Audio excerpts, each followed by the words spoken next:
You've been choosing closed-back headphones for bass because you thought you had to. Audio-Technica just made that compromise obsolete. The audiophile playbook is simple. Open backs for detail and soundstage, closed backs for bass and isolation. You want both? Buy 2 pairs and swap based on what you're listening to.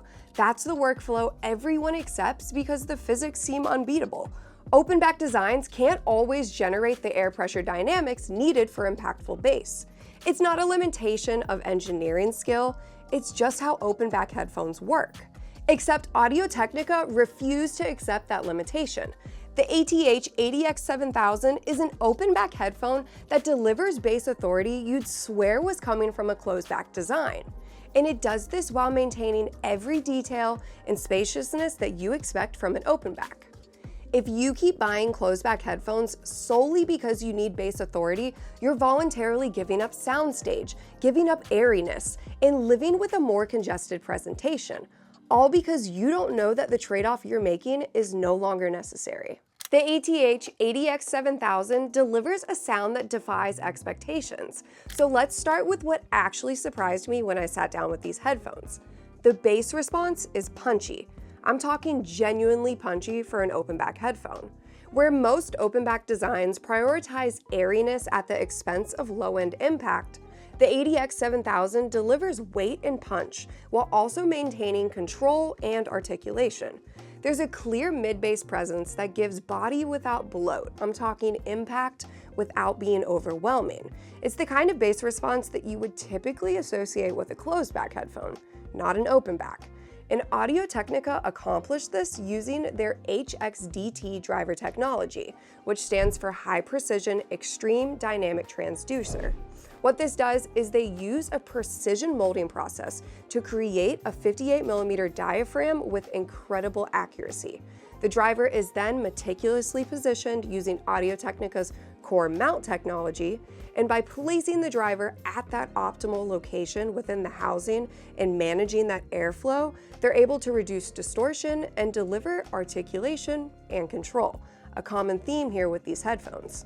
Overall, these headphones deliver a balanced, natural sound quality. The punchy bass doesn't sacrifice what makes these a special pair of open backs. You still get that spacious, airy presentation with incredible detail retrieval.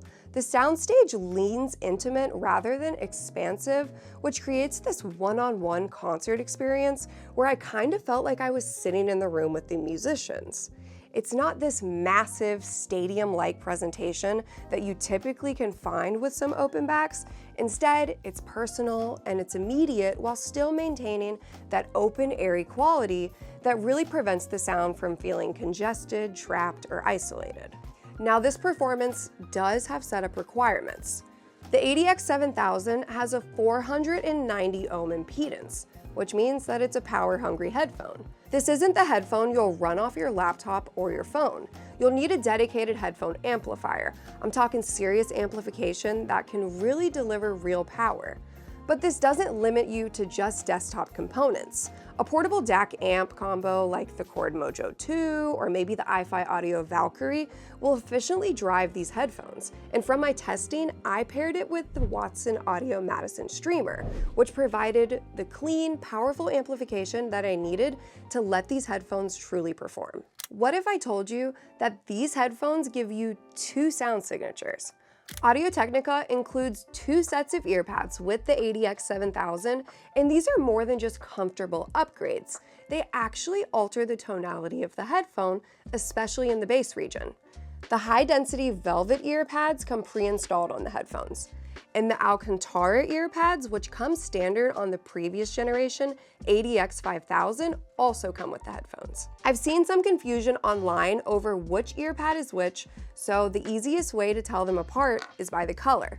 The high-density velvet, these are going to be thicker, true black earpads in color, whereas the Alcantara earpads are slightly thinner and they're a little bit of a lighter color, closer to almost a dark gray.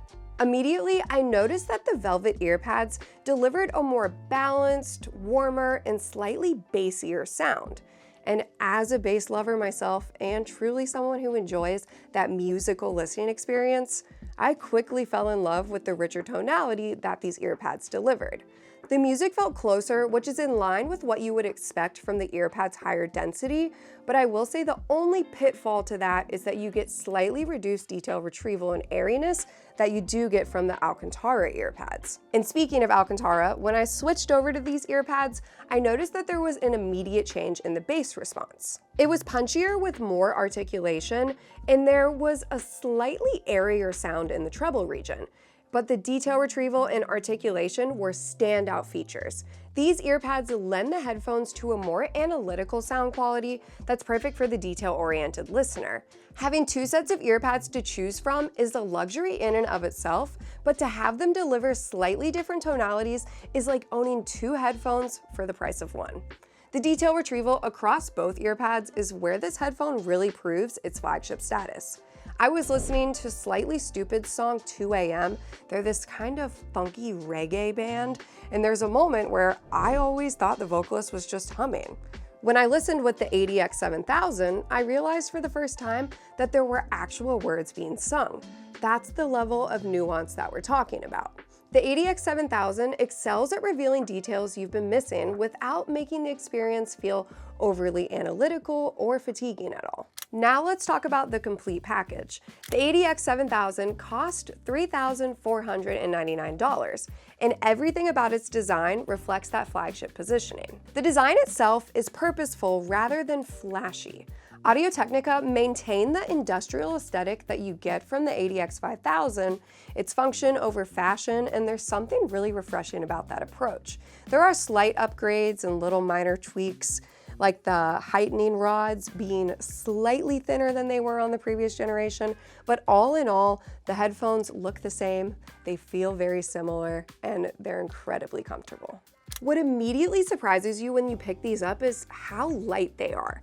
At 275 grams with the velvet earpads attached, these headphones practically disappear on your head. That featherweight feel comes from the thin, rigid magnesium alloy frame that delivers both strength and stability. But the magnesium serves a dual purpose beyond comfort. It absorbs vibrations generated by the driver's powerful voice coil, dampening unwanted resonances that would otherwise color the sound negatively. The result that you get is enhanced purity and minimized distortion. The headband comes with a fabric that looks kind of similar to the Alcantara earpads, and you might be looking at this headband and thinking, that looks kind of thin, where's the cushioning? This can't be comfortable. Trust me when I tell you that this is surprisingly comfortable. I have tested headphones with ample cushioning underneath the headband that were far more uncomfortable than these are. They make achieving a comfortable fit very easy. You've got a manual tension rod right here with approximately 11 notches, so easily slide it up and down to get your perfect fit, and you're off to the races. Now, when it comes to accessories, Audio-Technica did not skimp. You get two detachable 3-meter cables, a balanced cable with a 4-pin XLR, and an unbalanced cable with a 6.3mm gold-plated stereo plug. Both of these cables use Audio-Technica's A2DC connectors. Everything arrives in a rigid hardshell carrying case. I mean, this thing looks like a briefcase. Inside, you've got custom cut foam inserts for the headphones and a spot for your spare earpads. Plus, you get a separate leather pouch for cable storage. The presentation is flagship level all the way around, down to the smallest details. For those who are interested in upgrading cables, we do offer our Dragon headphone cables with the A2DC connectors. And my personal cable recommendation for the ADX7000 would be none other than the Blue Dragon headphone cable. So here's why this pairing works. The ADX7000's sound signature, it isn't overly analytical and it's not overly warm. It hits that sweet spot of balanced and natural. The Blue Dragon complements this perfectly because it's a neutral sounding cable. It will clean up the sound without shifting the total balance. So you'll get added detail and resolution, that extra layer of refinement, without warming or brightening the signature that you already love. So if you're looking to maximize what the ADX7000 can deliver without changing its character, the Blue Dragon cable is the cable that makes sense. Now that we know the sound quality and design of these headphones, let's answer the burning question on every audiophile's mind. Who should buy the ATH-ADX7000? This is the headphone that's for the serious audiophile who's ready to invest in flagship performance. If you've been building a collection with multiple headphones because you need those different sound signatures for different moods, or if you've just resigned yourself to choosing closebacks for bass at the expense of soundstage, then this headphone challenges that entire premise.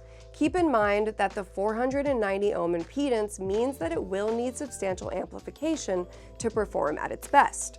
But if you have the gear to drive it properly and you want to experience what happens when a company refuses to accept impossible as an answer, the ATH-7000 deserves serious consideration from you.